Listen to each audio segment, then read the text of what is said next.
financement bi xam naa ne ñun moom suñu internet pression bi ñuy teg buñ ko doon teg ñi yore réew mi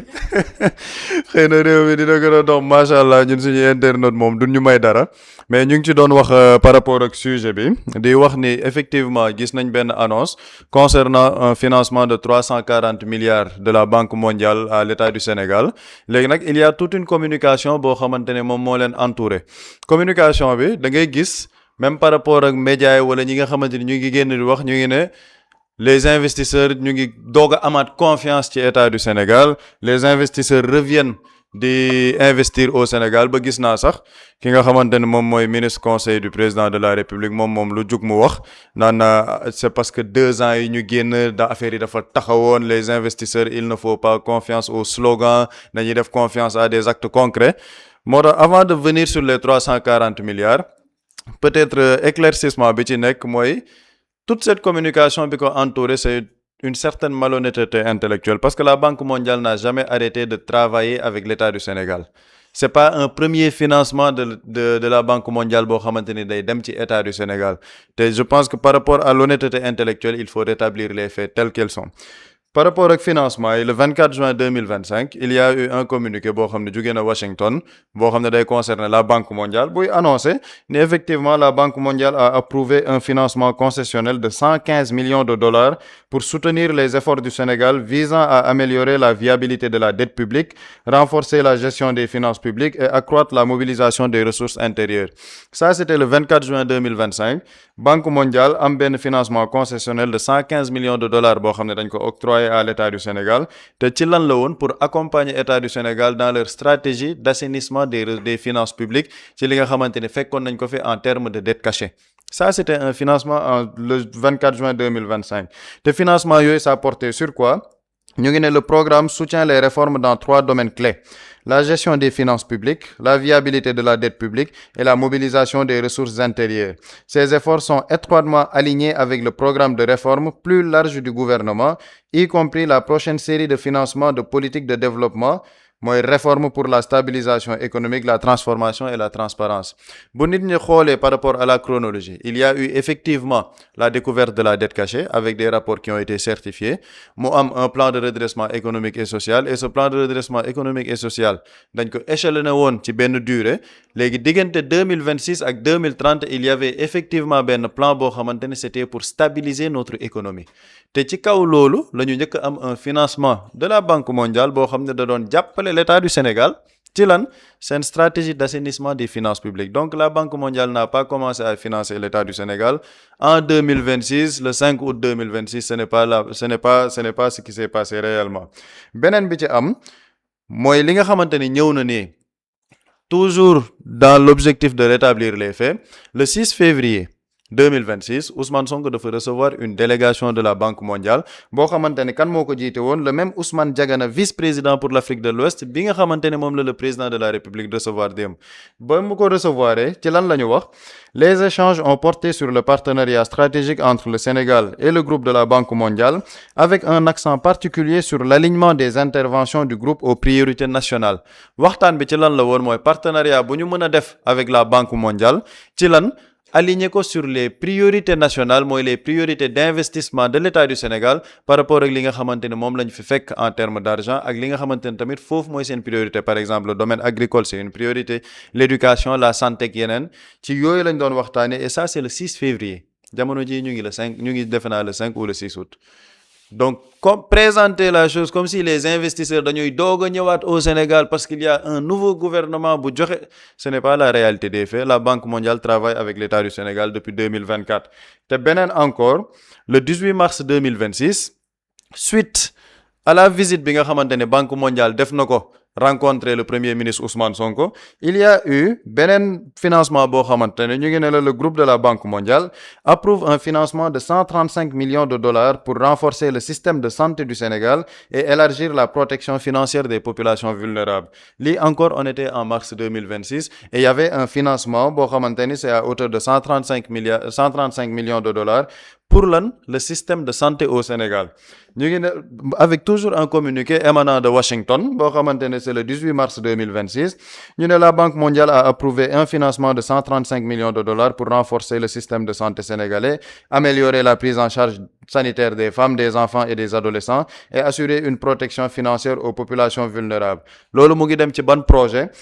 bi nga xamante ne dañ ko dénommé Natangué 2030 maa ngi ko doon wax il y avait un plan boo xam ne de 2026 à 2030 nan la ñuy gën a suqalee suñu économie te financement bii nii c'est à hauteur de li nga xamante ne moom mooy 135 millions de dollars et là on était encore en mars 2026 li tax ma bëggoon camper le sujet comme ça mooy déjà élément de langage yi nga xamante ne mu ngi génn au niveau de la presse pour dire wala c'est même pas au niveau de la presse kasa sax mais même des proches du pouvoir gis nga ni y a toute une communication man damaa jàpp ne nag boo xamee ni sa bilan xawuta reluisant lu ñëw rek da nga ciy bëgg langaa mu def ko une réussite extraordinaire. La Banque mondiale finance le Sénégal depuis 2024 il y a eu des financements avant financement bi nii looloo tax sax on parle de nouveau financement de la Banque mondiale ci actifu état du Sénégal ndax lan parce que amoon na ay financement yu jotoon a ñëw et bii bu ñu ñëwee nag ci 340 milliards yi nga xamante ne ñu ngi koy junj man dama dem xool 340 milliards yooyu ça porte sur quoi ba ma gisee le communiqué bi nga xamante ne wala xëy na agence de presse sénégalaise ñoom def nañ ko dañ ne le gouvernement du Sénégal a signé avec la Banque mondiale des accords qui le font bénéficier de 3 financements d'un montant global de 220,71 milliards de francs CFA. ñu jàppagum 220,71 milliards ñu ne les accords ont été signés le même jour à l'occasion de la visite de 4 jours bi nga xamante ni waa Banque mondiale def nañ ko avec le même Ousmane Diagana léegi accords yi ci lan lay porter ñu ne l'un des accords est destiné au projet de réponse d'urgence contingente CERP précise un communiqué conjoint du gouvernement sénégalais et de l'institution financière ñu ne accord boobu noonu nga xam ne dafay concerner le programme wala li nga xamante ne mooy projet de réponse d'urgence contingente bi dañu ne day am un financement de 118,32 milliards boo xamante ni ci loolu la jëm léegi accord boobu noonu ci lan lay porter mooy CERP boobu ñu ne le CERP est un dispositif de financement permettant au gouvernement de mobiliser rapidement des ressources en cas de catastrophe naturelle, d'urgence sanitaire ou de choc économique foofu liñ ci mën a jàng xam nga ñu ngi ne 118,32 milliards yoo xamante ne dañ koy def ci projet boobu mooy CERP ci yan fànn lañ koy indee en termes de financement mooy bu fekkee ni dafa am benn cas de catastrophe naturelle d'urgence sanitaire ou de choc économique nga mën a am une mobilisation de ressources très rapide loolu ci lan la may indi mooy actuellement ñu ngi ne il y a un climat de choc économique boo xamante ne mu ngi am sur le plan international on parle des hydrocarbures yi nga xamante ne xëy na mu ngi yéeg l'État du Sénégal doit injecter de l'argent par rapport au maintien des prix pour stabiliser ko par rapport ak essence bi mooy lépp lu jëm ci carburant bi lépp lu jëm ci gaz bi foofu mën nga comprendre tey jii ce financement là qu'on en parle parce que bu ñu xoolee l'ancien premier ministre plutôt Ousmane Sonko ba mu demee woon à l'Assemblée nationale quand il parlait de li nga xamante ne noonu la ñu war a soutenir les populations dafa ne moom nanguwul ñuy jël xaalisu sénégalais pour que ñu participer ci li nga xamante ne moom mooy stabiliser prix yi parce que le ministre Cheikh Diba boobu mu ngi ne dafa waxoon le premier ministre wala l'ancien premier ministre Ousmane Sonko que état bi na bokk ak population yi que ñu yokk prix yi pour que état bi mën ko gën a mën a soutenir mu ne moom déedéet dafa gëm ne l'état du Sénégal peut puiser ci ay réserves am xool ay mécanismes yoo xamante ni population bi du ñu am pour casquewaat mais l'état du Sénégal moom mooy supporter li nga xamante ne moom mooy financement yooyu pour injecter ko dans le domaine des subventions léegi est-ce que lii mooy 118 milliards yooyu ci loolu la jëm laaj bu ñuy laaj gouvernement bi la parce que ba tey jii on parle de 340 milliards projet bi mu ngi nii wax nañ ko mais de manière détaillée xamaguñ ndax effectivement c'est pour subventionner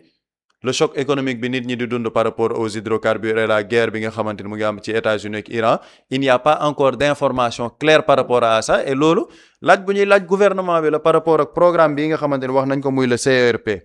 ñu ne le deuxième accord porte sur un financement additionnel destiné au projet de connectivité des zones de production agricole du nord et du centre du Sénégal. Son financement additionnel de 79,64 milliards porte l'investissement total du PCZA, mooy projet de connectivité des zones de production agricole, à 267,81 milliards au bénéfice direct d'environ 570 000 personnes ñu ne donc deuxième accord bi dafay porter ci li nga xamante ni mu ngi jëm ci 267 milliards ci lépp lu jëm ci domaine agricole yi foofu daf may indiwaat sur la rencontre de Ousmane Sonko le 6 février avec la délégation de la Banque mondiale ci lan lañ doon waxtaanee les priorités d'investissement par rapport au partenariat dafa war a dem sur les priorités de l'État du Sénégal en termes d'investissement te yàgg nañu wax ni l'agriculture ñoom par rapport à leur programme de développement économique endogène dafa bokk ci li nga xam ne mooy seen rampe de lancement donc c'est une priorité bu ñu war a investir nee nañ deuxième accord bi ci loolu la jëm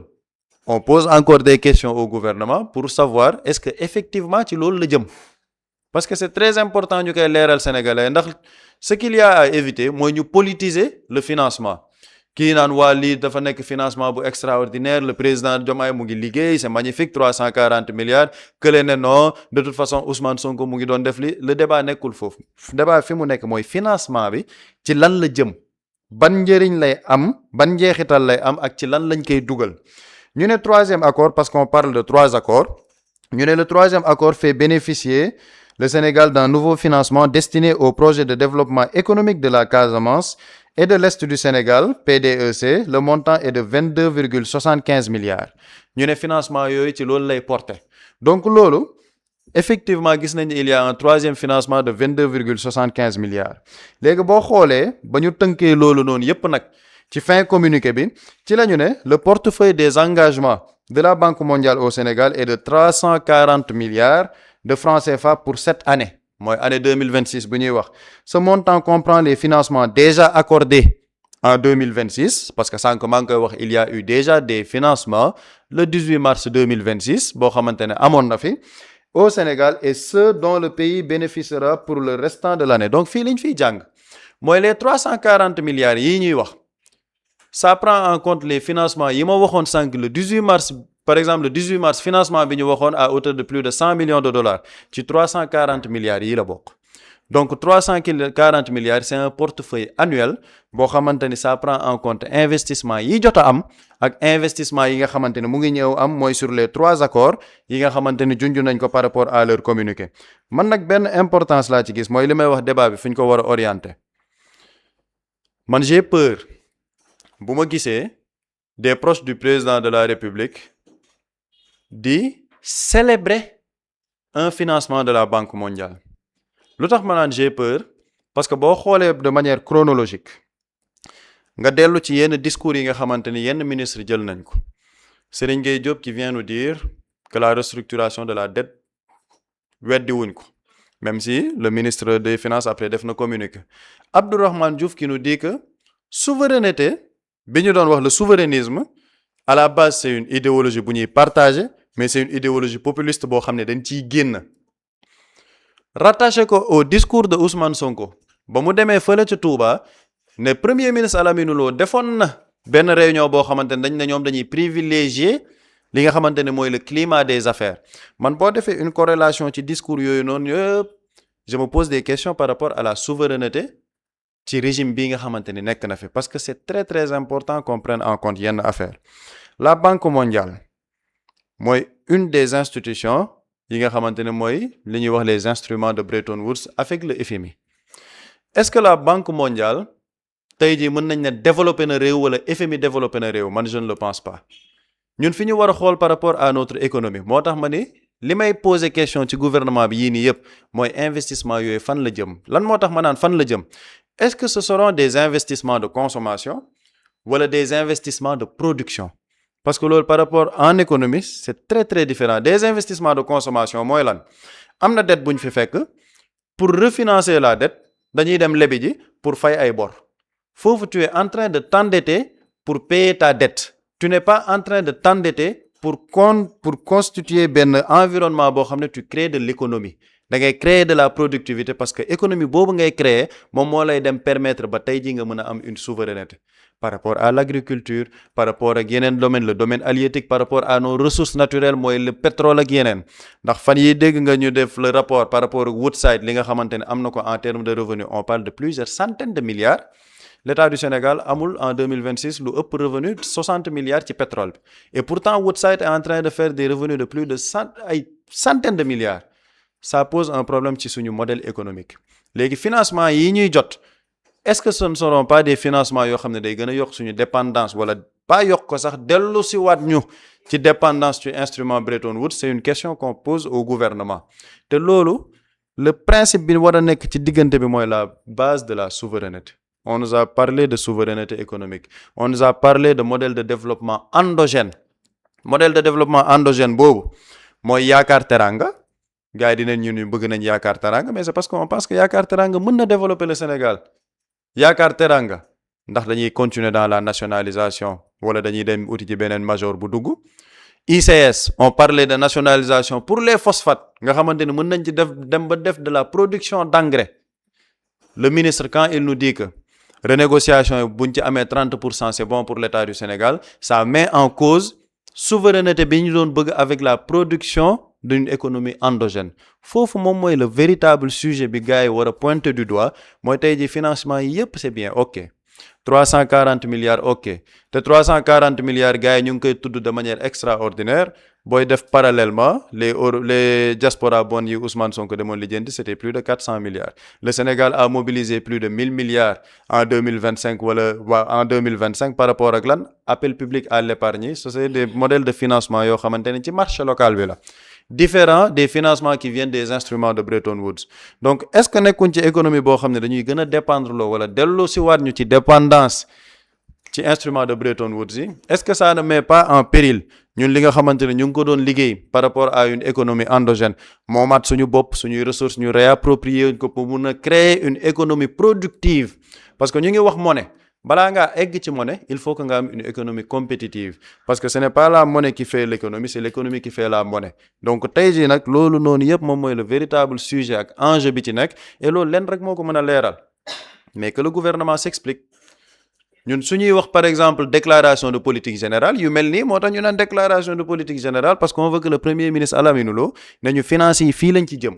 Par rapport au choc international li nga xamante ne mu ngi xew ci hydrocarbures yi ñun fii lañ ci jëm. Le ministre des finances ñëw ne ñun fii la ñu jëm, le ministre de l'économie fii la ñu jëm. Au moins les Sénégalais auront une vision claire de seen gouvernement lan la ñuy liggéey par rapport au discours de souveraineté bi ñu jaayoon Sénégalais yi. Et loolu je pense que nag pression bi xëy na ci gouvernement bi lañ ko war a def, ñu bañ a yem vers des annonces comme nañu 340 milliards. 340 milliards, ça participera à quoi? Ça financera quoi? Est-ce que ça aura un impact réel par rapport à notre économie sénégalaise di ko mën a gis ci seen pouvoir d'achat? jàpp naa ni loolu moom mooy véritable enjeu ci financement bi nga xamante ne junj nañ ko. jërëjëf Pape Samba ci leeral yi am na solo. bu ñu dikkee ci li Pape Samba wax da ngay laajte lu waxal tambour naat bi yëpp. Bon ñu li ko waral d'abord il faut que savoir que gars yi tamit benn instant dañuy politique. C'est-à-dire que tout ce bruit autour dafay susciter ou bien dafay junju li nga xamante ni mooy cette tendance politique bi ñu tàmbalee di gis. Et je pense que tey ku ci am gis-gis bu yaatu par rapport ak les financements extérieurs, man personnellement je consomme beaucoup des économistes comme ay Ndongo Samba Sylla yi nga xamante ni donte sant bi naqari na lool, mais dama gëm ni c'est des économistes yoo xamante ni très mesurés, mais aussi man dama koy déglu lu bari par rapport au financement extérieur. Est-ce que développé nañ dëkk? te boo jëlee des exemples précis, certes ils vont ñenn ñi nañu recourir aux Américains, particulièrement les États-Unis, ne woy ñooy dëkk yi gën a endetté, mais endettement boobu noonu ci lan la lalu? C'est des pays yi nga xamante ni dañu autonome d'abord, yoo xamante ni leur modèle économique dépendrul, maanaam le financement extérieur du mooy dicter li nga xamante ni mooy orientation bi ñu war a jël par rapport ak le développement économique. C'est l'exemple de la Chine. C'est des pays yoo xamante ni seen développement wala leur endettement nekkul ni le bailleur mooy déterminer financement bi fu mu war a jëm, parce que boo jëlee par exemple tey ces financements yi ñuy wax c'est bien encadré. benn bi man li ma ci jàpp Pape Samba li mu liir yenn yi pour renforcer li nga xamante ni mooy mbay mi la, nee nañ dafa dem ci wàllu mbay. benn bi pour renforcer yenn corridors yi, par exemple tey les zones industrielles yi nga xamante ni nii yoon bi par rapport ak produit ya fa muy jëm ñu gën ko mën a yembar pour essayer de créer benn connectivité. Transport bi maintenant tey bu mu taxawee foofu noonu, transport bi par exemple l'industrialisation, les industries là kan moo ko porté? Ce sont les étrangers. Donc bu ñu renforcer yenn corridors yi, ça profite à qui? Aux étrangers yi fi nekk dans l'industrialisation di liggéey. ñenn ñi sax par exemple créer leen des chemins yoo xamante ni la production ça bénéficie à qui ou bien les ressources ça bénéficie à qui aux pays étrangers donc loolu aussi ça mérite ñu taxaw ci par rapport à l'agriculture certes on va dire que oui mbay mooy doxal dëkk ces 2 dernières années suñu baykat yi li ñu soxla woon ci wàllu production réussir nañ ko wala réussir nañ ko si réussir nañ ko mais là où le bas blesse fan la commercialisation bi qui parle de la commercialisation parle des consommateurs d'abord mais aussi l'industrialisation fan yi lan moo nekk en vogue CSS compagnie sucrière am nañ la quantité de production requise li ñu soxla le ministre bi nga xam ne moom lañ dénk commerce xëy ne dafay ibil marché bi les étrangers donc ñun on produit mais est-ce qu'on a créé les conditions pour que ñiy produire mën a épuiser li nga xamante ni mooy seen quantité de production mais qui parle de mbay mais industrialisation ñëpp xam nañ ni moo ci ëpp solo industrialisation ci ngay créer benn chaîne de valeur boo xamante ni en dehors de la consommation comment naka ngay transformer fan yi yàggu na fan yi y a même pas un mois j'ai regardé une vidéo boo xamante ni waa ji Casamance la defee vidéo bi mango yi nga xamante ni mooy daanu ci suuf te kenn du ko consommer maanaam dafay yàqu noonu nga jël comme Dakar fii am na ci des femmes yoo xamante ni ci wàllu ñoom elles font de la transformation mango bi dañ koy jël transformer ko ak màdd bi di ko jaay et ça rapporte mais femmes yooyu noonu du nekkuñ dans l'industrialisation ñii ci ay cin lañu yor di ci defal la ñuy togg est-ce qu'on a cette vision non donc da ngay gis ni même ce financement certes c'est bon parce que dëkk yëpp ay leb mais est-ce que dëppoog naag ñun li ñu bëgg est-ce que dëppoog naag li nga xamante ni par exemple tey vision bi ñu amoon muy la souveraineté dafay dëppoog loolu et bu ñu déggee kenn ci jëwriñ ñi muy ministre bi ñu dénk wàllu énergie ak pétrole muy Abdourahmane Diouf li mu wax c'est clair souveraineté boobu noonu discours populiste la c'est-à-dire que génn nañ ci ginnaaw bi waa exactement génn nañ ci et foofu damay ñëw ci danger bi parce que danger bi mooy da nga ko juñu muy le fait que des personnes jubilent man dama ne y a problème jëlal tey tous les pays yi nga xam ne développé wu nañ dans d'autres pays là je prends pas dëkk yi nga xamante ni nii par exemple après la seconde guerre mondiale ñoo dominé woon le monde comme les États-Unis je prends des pays yi nga xamante ni nii ils ont connu la guerre connaître nañ massacre connaître nañ nooteel jëlal l'exemple de la Chine dama ci jël 3 exemples damay jël Chine jël Corée du Sud jël Malaisie exemple dëkk yooyu rek laa jël da nga gis ni tous ces pays xam na leen développé yoo recourir nañ au financement extérieur par exemple comme la Banque mondiale mais qu'est-ce qu'ils ont fait après dañu rocceeku ndànk-ndànk ci Banque mondiale favoriser li nga xam ni mooy levée de fonds local c'est-à-dire que xaalis bi ñuy liggéeyee wala di ko collecter ci biir dëkk bi et dama seetlu c'est des pays yoo xam ne ils ont benn point en commun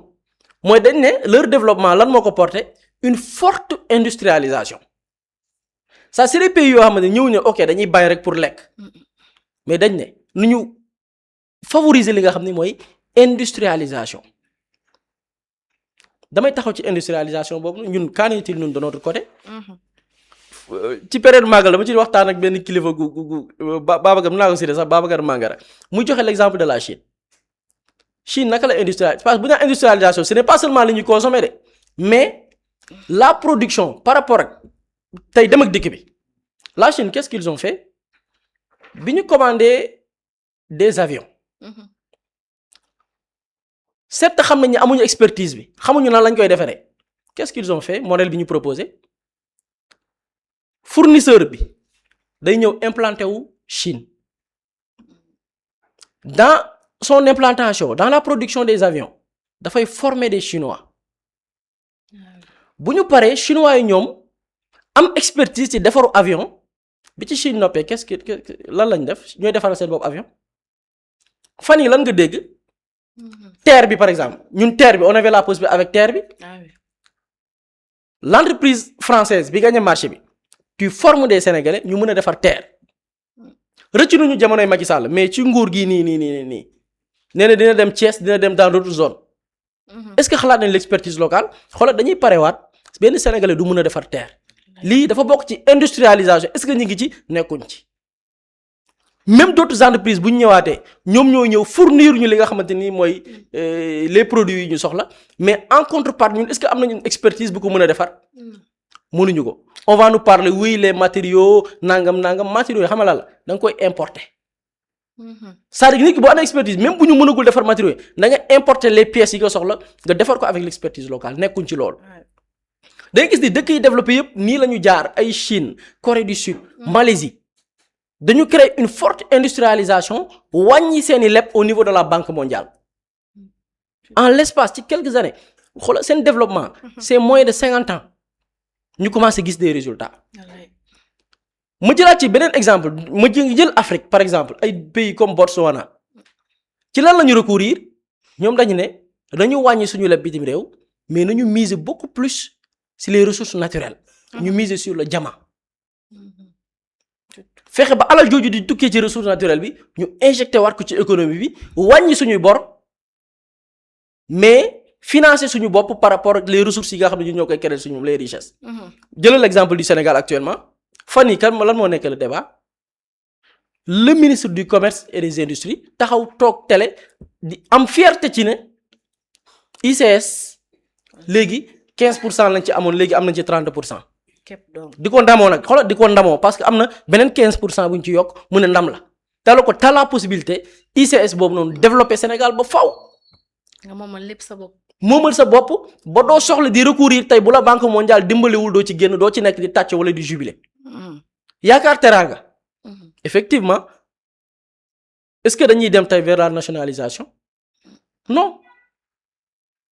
ñi ngi ci tànk yoo xamante ni dañ ko bëgg a jël dem wuti un major et da nga jël d'autres exemples tey on parle de ku ci nekk yaa ngi jubilé mais mun naa la joxaat beneen exemple Singapour ci dëkk yi ma la limal miser sur l'industrialisation dafa am leneen loo xamante ni dafa bokkoon ci leur modèle de développement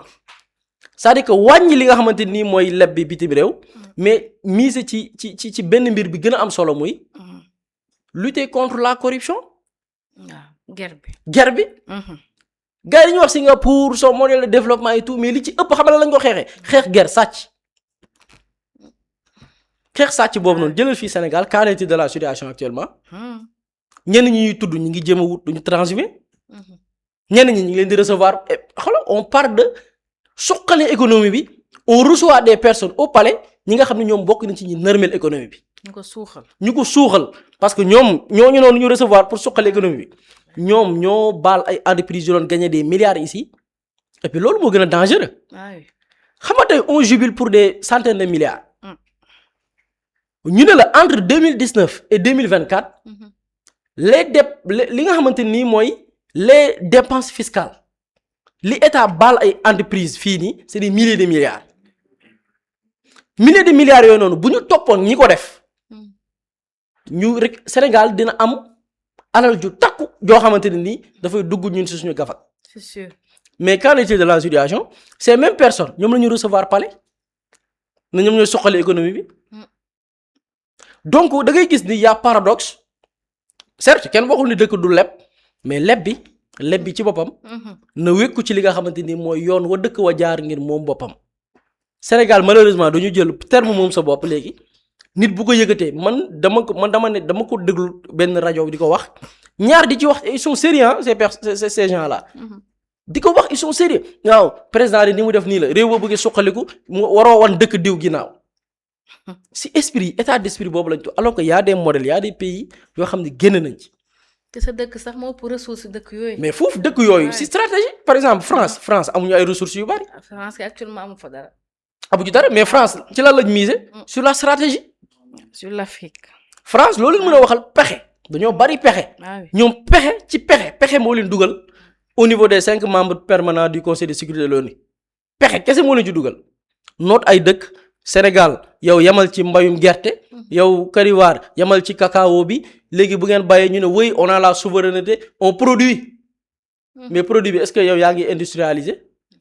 est-ce que t'as créé de petites moyennes entreprises defuñu ko et leneen li ëpp solo ci développement lan la mooy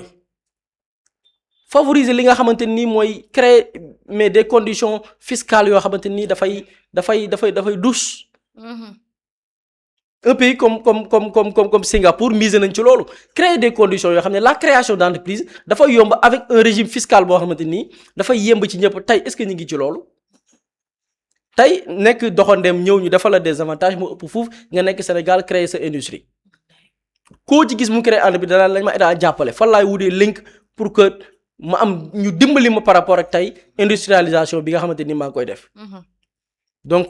espérons bon ba tey duñu négatif on va pas être des personnes négatives. Mais espérons que cap bi ñu jël parce qu'on a beau entendre les discours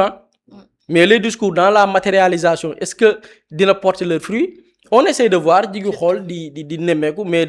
li am te wóor mooy et ce qui est certain mooy ces organisations internationales surtout certains bailleurs réew yi ñuy développé bariwul. développé amul benn dëkk bu développé ñu ne ci ñoom la ñu sukkandiku. ay dëkk da leen utiliser seulement pour benn époque ñu am akas tuut mais sukkandiku ñoom ci seen stratégie ak des politiques souveraines pour mën a yegg fi ñu yegg tey. mën nga jël exemple de la Chine Corée du Sud Malaisie mën nga jël d'autres pays yi nga xamante ni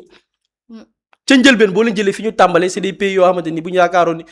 ku leen yeewoon tey seeni maam yi nee nañ yegg si fii duñ ko gëm mais dañu gëm seen bopp créer et dama ko wax sànq ils ont des points en commun benn point en commun boo xam ne ñoom ngay fekk ci dëkk yooyu yëpp mooy une forte industrialisation. ñun malheureusement industrialisation boobu on favorise plus l'importation que dooleel yow imaginez CSS am stock de sucre ministre bi xëy na ibbi nañ marché bi ci yeneen secteur boo ko jëloon tey ñu ne par exemple parce que dëkk yu ci bari noonu lañ def même dans le domaine de la technologie par exemple jëlal la Chine dans le domaine de la technologie dañu boycotter des plateformes yoo xamante ni ay américains ñoo ko concevoir dooleel ñoom seeni plateforme restreindre ay plateformes yu bari yu ñuy utiliser dañ ko restreindre ñoom seen dëkk créer seeni propre plateforme fii nag moom da ngay suuxal ki nga xamante ni nii mooy créer fii ci dëkk bi dooleel l'étranger malheureusement nag ça donne ce qu'on est en train de voir et espérons que bon garder yaakaar rek dina porter ses fruits espérons.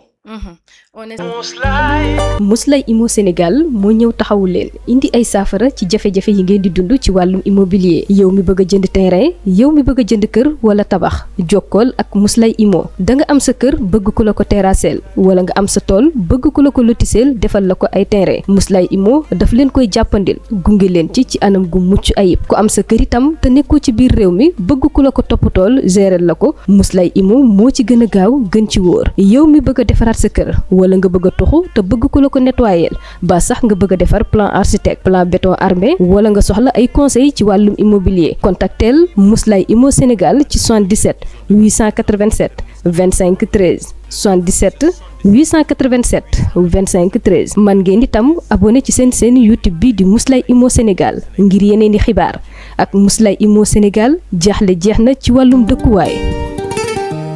Quand l'immobilier devient une évidence, contactez-nous.